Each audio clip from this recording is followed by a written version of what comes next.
As the third semester begins, Ayano Koji and his classmates, having been elevated from Class D to Class C, find themselves bound for the mixed training camp, an extraordinary examination jointly organized for all grade levels. This unique assessment pairs students with members of a formerly rival class, inevitably breeding discord and tension among the amalgamated groups. However, a sobering caveat arises. Any individual whose performance dips below the mandated threshold faces the dire consequence of expulsion from the institution. While Horikita hopes to see the best in people and believes in redemption, Ayano Koji understands that rational choices must be made based on an individual's demonstrated behavior. His belief that Kushida should be expelled is rooted in a pragmatic assessment of her threat to their class. This divergence underscores the theme that growth and success are often the result of making difficult but necessary choices. On the other hand, Horikita attempts to reason with the manipulative Kushida by asking her to serve as her sub-leader, despite Kushida's history of treachery and instability. Her decision to handle Kushida rather than expose her is a gamble. The quote highlights the weight of this choice. Will this lead to Horikita's growth as a leader, learning to manage even toxic individuals? Or will it be her downfall, proving Ayano Koji's approach was wiser? The current student council leader issues a challenge to the former president, Manabu Horikita. We observe Horikita accepting this challenge, which represents another instance where characters make significant choices that drive the plot forward. Ikuta Kiriyama, the student council vice president from Class 2B, throws his support behind Koji and Horikita in their fight against Nagumo, despite not being a huge fan of our protagonist. Upon arriving at the camp, the boys head straight to their room and erupt in a small fight over who gets which bed. This chaos is interrupted by Koenji, who swiftly claims the central bunk. This decisive action showcases his signature ability to make choices and push for self-improvement, reminiscent of his character development in Season 1. The episode positions Ayano Koji as a chess master, observing the choices of others. He slowly taps the waters by engaging with Ichinose, Sakayanagi, and Horikita's brother, while also employing the use of Karuizawa to watch other people for him. He comprehends the possible outcomes of each action. The quote underscores that these decisions will ultimately form the course of the game and consequently, the personal development of the participants. The setting of the mixed training camp provides a fresh backdrop for these conflicts and choices, reinforcing the idea that the students' decisions will define their paths and determine their growth throughout the season. A man is a wolf to another man is a Latin proverb suggesting the inherent self-serving or aggressive nature of humans. One can see it from the start of the episode 2, where Yukimura hurts his ankle and his group immediately thinks about leaving him behind. Koenji also makes a great deal about following his heart, and goes hunting in the forest by himself as a lone wolf, while also managing not to be contained by Ayano Koji. Our protagonist's actions too resemble those of a wolf disguised in sheep's clothing. Koji's act of returning a lost charm to a student from Nagumo's class might seem helpful, but the quote suggests this could be a manipulative tactic where he will have something to gain in the near future. He uses this opportunity to gather intel, exploiting the girl's desire to see the student council president lose, as she starts talking about her history with him. Koji also approaches Akane, attempting to gather more information about Manabu Horikita as well. Hashimoto's story about giving up on soccer highlights the wolfish nature that can hold people back. He regrets not taking chances and pursuing his passion, symbolizing a missed opportunity for personal growth, as well as he might be a wolf to his own potential. The proverb reflects Yukimura's internal conflict and leadership crisis. He feels inadequate compared to stronger classmates and questions his ability to lead. This self-doubt hinders his leadership potential. The subtle shot where Yukimura takes action and delivers a small speech to his team brings to light the potential of him becoming a temporary leader of the back, while also revealing how Ayano Koji keeps himself above as the observer, the lone wolf standing on the porch while still participating at the discussion. Horikita shows his wolfish nature by protecting his pack and saving Akane's from Nagumo's plan to expel her, and gathers the resources of his entire class to save her, even though his class will fall in rank. The ultimate wolf who embodies the proverb is Nagumo. His plan to manipulate the exams and get students expelled from other classes exemplifies the every man for himself mentality. This ultimately backfires, creating new enemies for him. Overall, Ayano Koji stays vigilant throughout the episode, noticing when Hashimoto leaves the room at night to go meet with other students in secret, as Koji learns that he is a very self-serving individual with no real loyalty to anyone other than himself, and starts to notice that he always sides with and places his bets on the winning team, in order to always stay on top. Ayano Koji is the best examples we have for a lone wolf, as he seems isolated and playing his own game. He recognizes Nagumo's true goal and prepares for the upcoming challenges, highlighting his strategic thinking amidst the chaos. Overall, the episode portrays the students as driven by self-interest, creating a tense and competitive atmosphere. the manipulation, scheming, and hidden agendas reinforce the man is a wolf-to-man theme. However, Ayano Koji's actions hint at a deeper strategy, leaving us to wonder whose side he's truly on. Our attempts to forget or suppress memories, emotions, or experiences are ultimately futile. Episode 3 digs into the repercussions of unresolved past actions through the rumors circulating about Ichinose, the student council officer from Class B, triggered by Sakayanagi's manipulations. This aligns with Nietzsche's quote in the sense that Sakayanagi is trying to force a particular narrative or memory upon Ichinose and the rest of the school. By endeavoring to make everyone remember Ichinose in a negative light, Sakayanagi ensures that these rumors and manipulations are hard to forget. Ayano Koji understands the deeper implications of Sakayanagi's actions. He recognizes that direct involvement would be counterproductive. Instead, he chooses to observe and analyze, seemingly passive but actively calculating his next move, while Horikita does not agree. This inaction is deliberate, as he understands that sometimes the best way to fight is to let your enemies destroy themselves, a lesson he likely learned during his time in the White Room. By endeavoring to forget the situation, he can see the bigger picture and act strategically when the time is right. Ayano Koji masterfully portrays himself as oblivious to the intricacies of the situation, particularly with Suzune.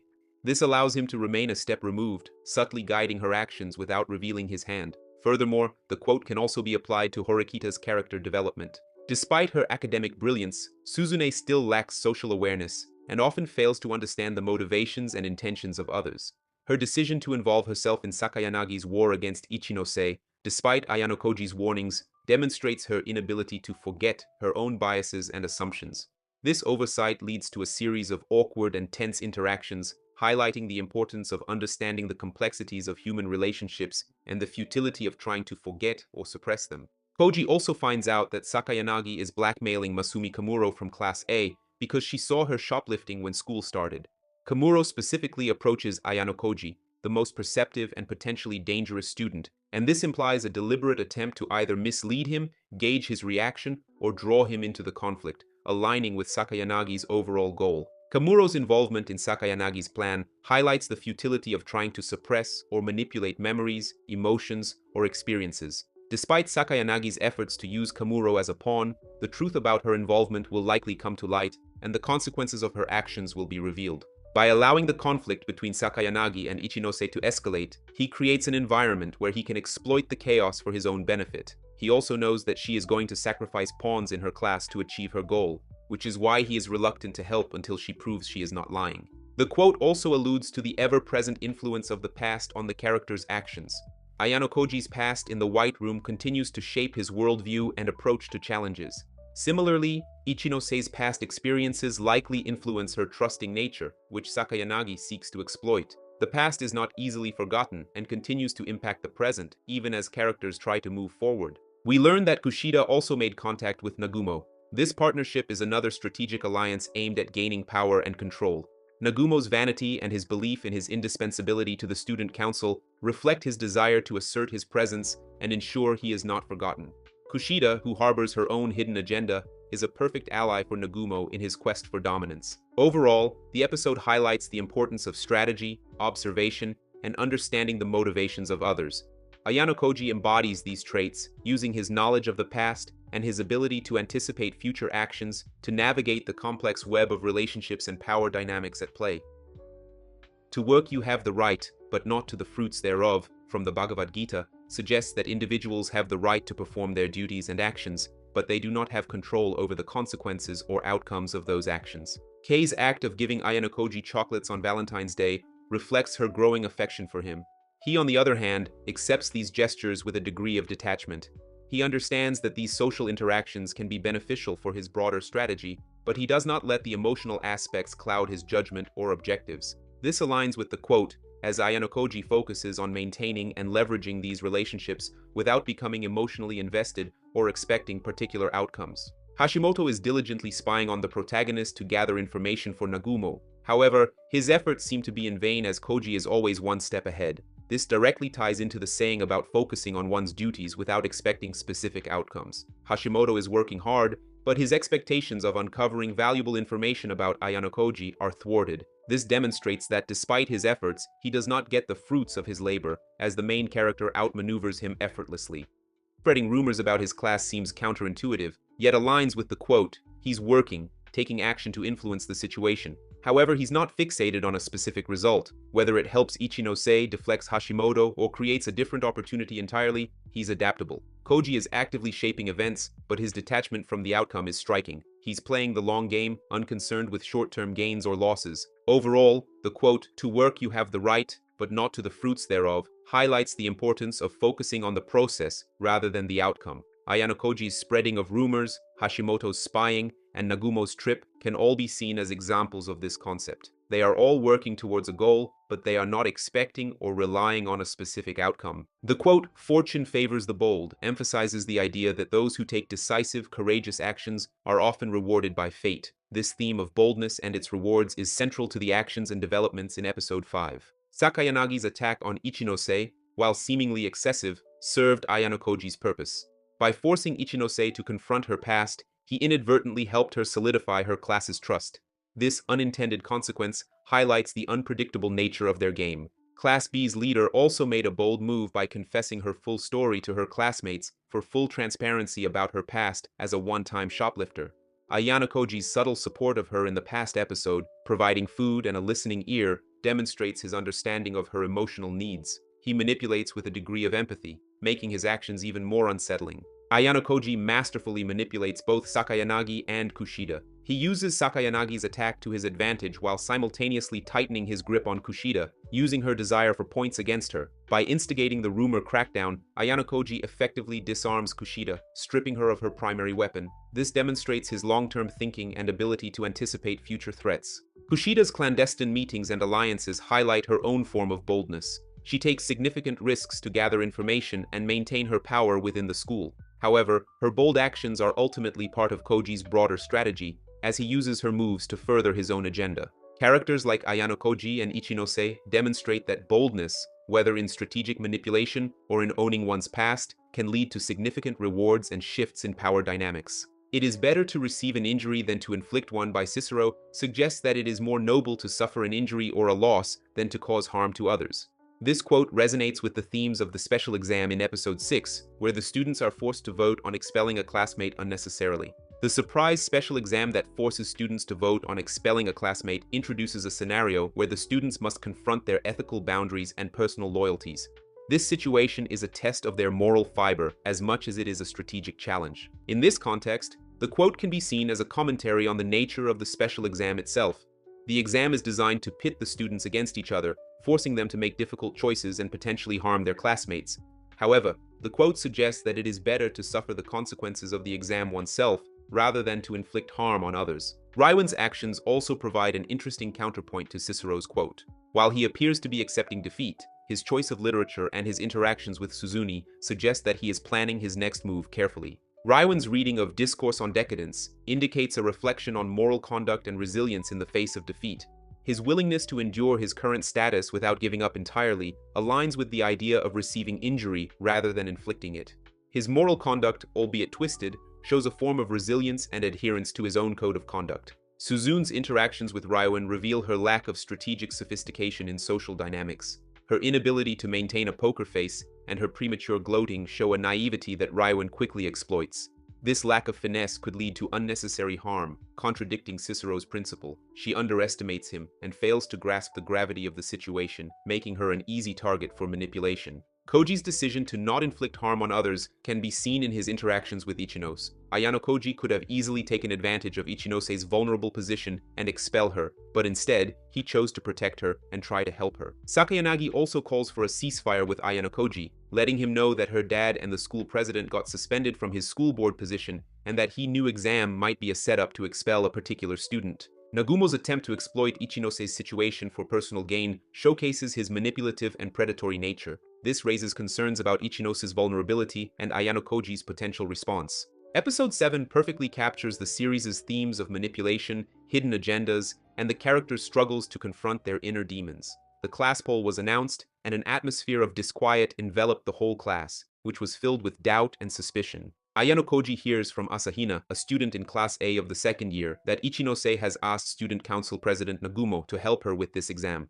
Hirata, who is concerned about the class, also asks Ayano Koji for advice on how to save everyone, thus opening up and attempting to face his personal demons and fears while also asking for advice. Koji, on the other hand, seems comfortable maneuvering in the darkness described by the quote. He likely anticipated manipulation attempts from Sakayanagi and others, and readily forms temporary alliances with Kushida and Manabu to expose Yamauchi and maintain his position within Class C. Our protagonist operates in the gray areas, using calculated moves and tactical alliances to navigate the cutthroat environment of the school. The quote applies to Suzune as well. Her big brother complex represents an internal darkness she needs to confront. By defying Manabu's expectations and working with Ayano Koji, she takes a significant step towards self-reliance. The episode suggests that her self-esteem has been heavily influenced by her brother's disapproval. However, by taking a stand and asserting her own judgment, she begins to break free from this unhealthy dynamic and forge her own path within the class. Episode 8 throws another twist into the special exam, forcing students to confront the consequences of past actions and navigate a web of shifting alliances. The episode's quote, "Those who cannot remember the past are condemned to repeat it," by George Santayana, serves as a powerful reminder that the characters' choices are heavily influenced by their past experiences.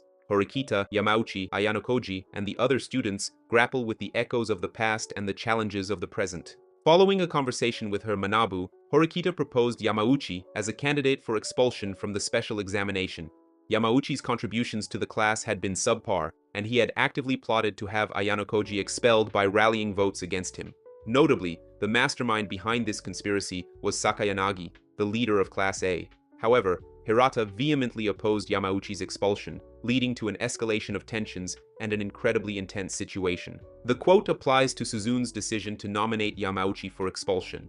This might be her way of breaking free from her past, where she felt pressured to live up to Manabu's expectations. By taking charge and making a difficult decision, she asserts her independence and autonomy. However, Suzune might be repeating a pattern with her decision to target the weakest link, which mirrors her brother's tactics. The episode doesn't reveal if she's truly moving on from his influence or simply mimicking his methods.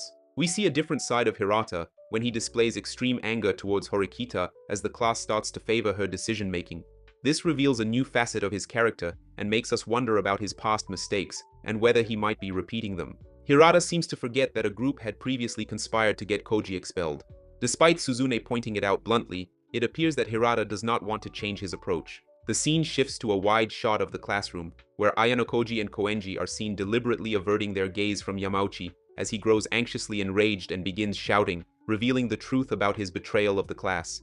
Their detached demeanor suggests an awareness of past events and a resolute determination not to repeat them. Our protagonist secures first place in the popularity contest, granting him immunity from expulsion, while also removes a potential threat and solidifies his role within the class.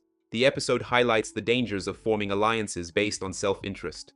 Yamauchi trusted Sakayanagi's promises, forgetting that she prioritizes her own class's success. This lack of trust and hidden agendas ultimately lead to his expulsion. Additionally, we witness Ishizaki and Ibuki, having learned from their previous errors in challenging Koji, approach him seeking advice on how to rescue Ryuen. Initially, Ayano Koji asserts that there is no viable solution, but eventually inquires if they are prepared to go to any lengths necessary to save him and proceeds to share a plan with them. Ayano Koji's strategy wouldn't be possible without access to information about past conflicts and character flaws. The episode emphasizes the importance of gathering intel and using knowledge of the past to influence the present. Episode 9 marks a significant turning point in the storyline as the aftermath of the class poll special test reshapes alliances and dynamics within the school. The episode goes into the repercussions of Suzune Horikita's bold decision to expel Yamauchi, which sets off a chain reaction of events that will impact the entire school. A link is established to episode 8 about those who cannot remember the past being condemned to repeat it, where Sakayanagi reminds Koji of Yamauchi's past transgression when she tripped due to his actions, thus one more reason for his expulsion. Tsukishiro is introduced as the acting director, and his sudden appearance sets off a chain reaction of events, as Kiyotaka and Arisu are drawn into a confrontation with Tsukishiro. The latter delivers a message from Kiyotaka's father, asking him to return to home, while Ayano Koji refuses, which prompts Tsukishiro to announce his official appointment as the chairman, possibly exposing our protagonist to future injustices. The decision to start the confrontation with Class A illustrates a form of extreme justice, where Koji takes on a heavy burden and approach, considering how Sakayanagi orchestrated and forced his hand. This could be seen as a potential injustice to himself, shouldering all the responsibility, but also towards his classmates, who might not want to be involved in a full confrontation organized by him. A new final exam is introduced and is similar to the paper shuffle test, which will challenge the students in new and unexpected ways. The stakes are high, as the students must navigate the complex and possible unjust decisions and rivalries within the school to emerge victorious. Hirata's mental breakdown exemplifies this, as his unwavering pursuit of justice for everyone in his class has pushed him to the edge. His behavior towards Meiyu and Karuizawa becomes extreme, highlighting the potential for good intentions to lead to destructive consequences and injustice. The episode suggests that Hirata needs to find a balance between his ideals and self-preservation. Reaching out for help and support from his classmates could be crucial for his recovery.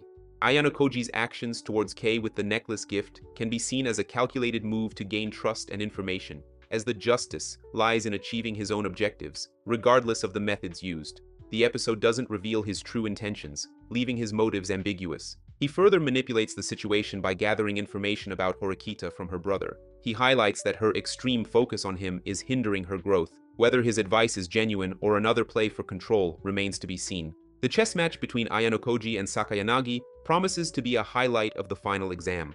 Sakayanagi's chess challenge against Ayano Koji exemplifies the theme of the quote as well, as it prioritizes individual dominance over class cooperation.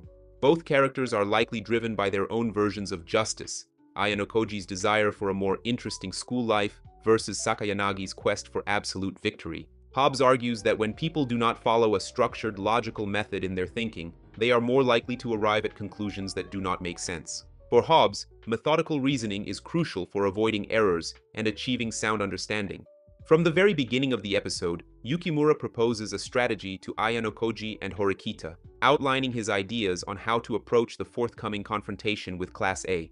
His suggestion involves offering suitable incentives to Katsuragi, aiming to persuade him to defect from his class and aid in undermining Sakayanagi's position. Horikita dismisses Yukimura's proposed plan and the means by which he intends to accomplish the objective, while Ayano Koji maintains an open mindset and determines to gather more information regardless, accompanying Yukimura to a meeting with Katsuragi.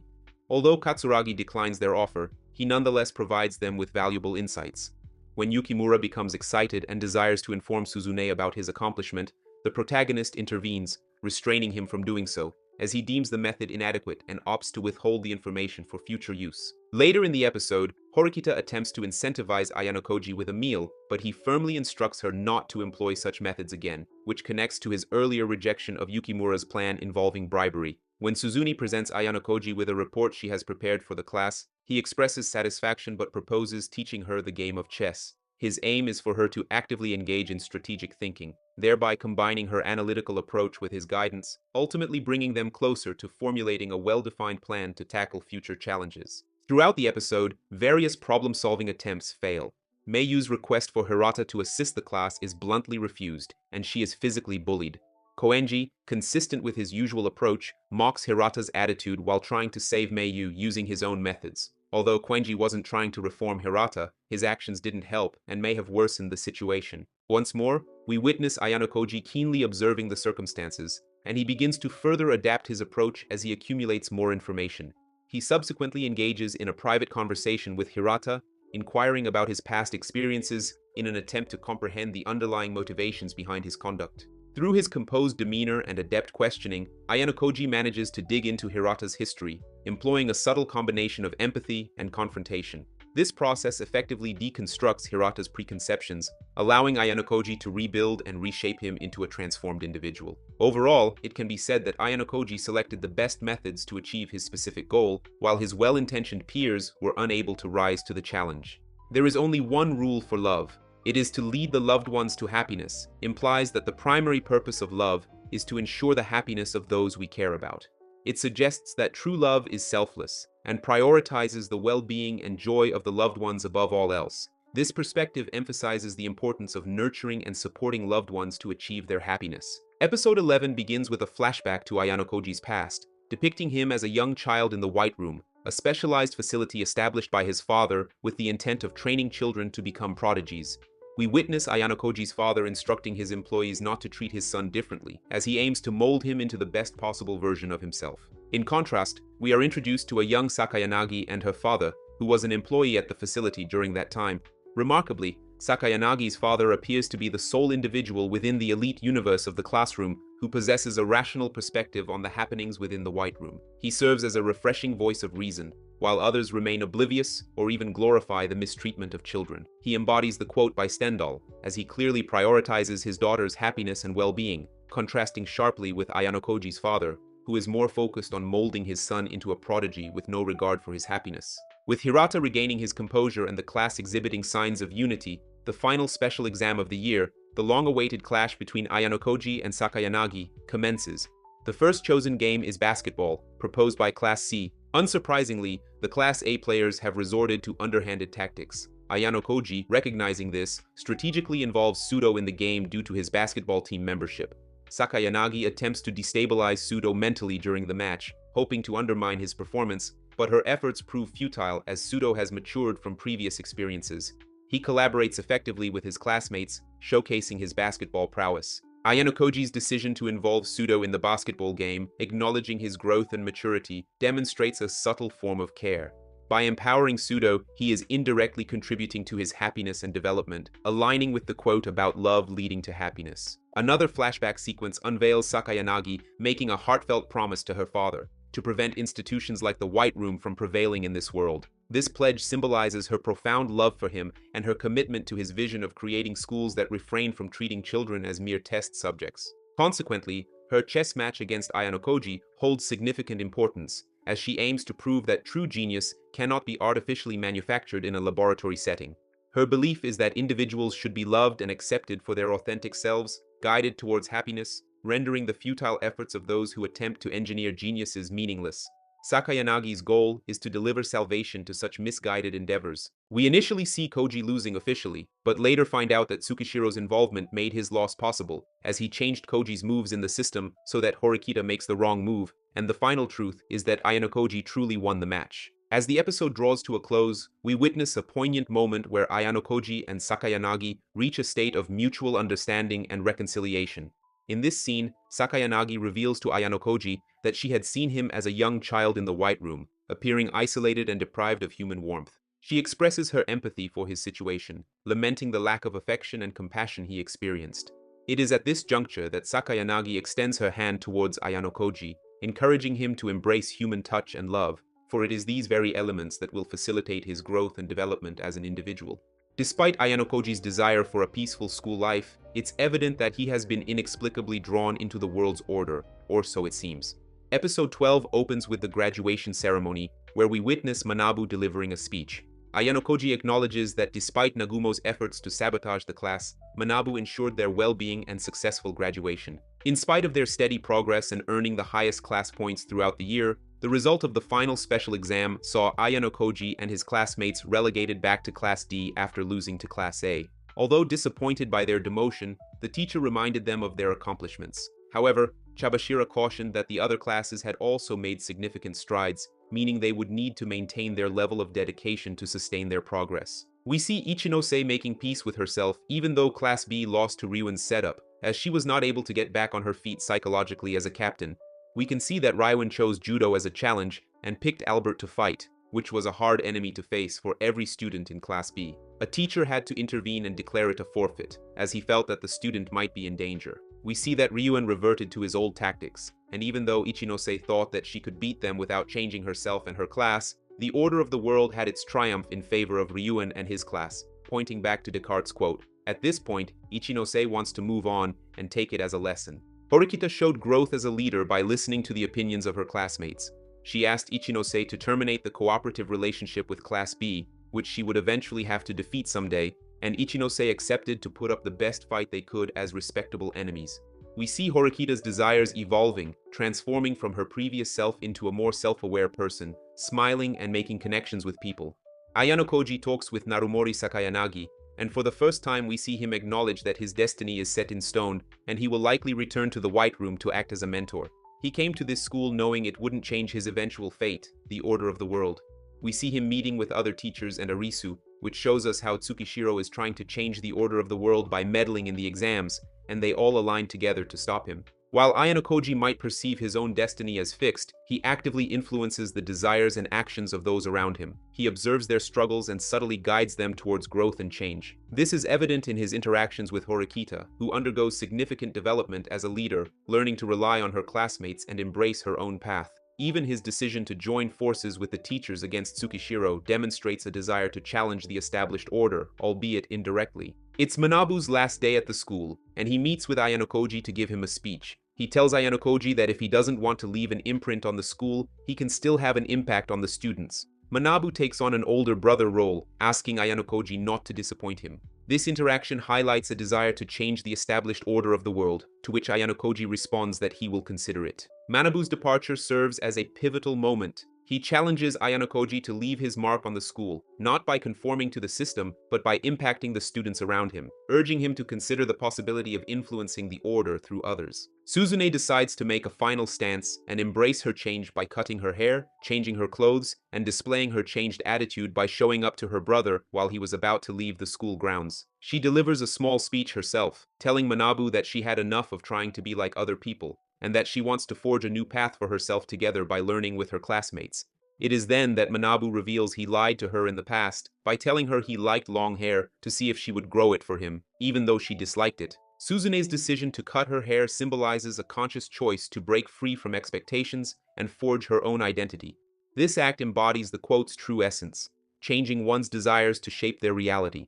By embracing her own desires, Suzune inspires change within herself and potentially influences Ayanokoji's future actions. While Ayanokoji might believe himself bound by a predetermined fate, Episode 12 highlights his subtle influence on others' desires and actions. The episode suggests that true change doesn't necessarily mean directly confronting the world's order, but rather empowering individuals to challenge and reshape it from within.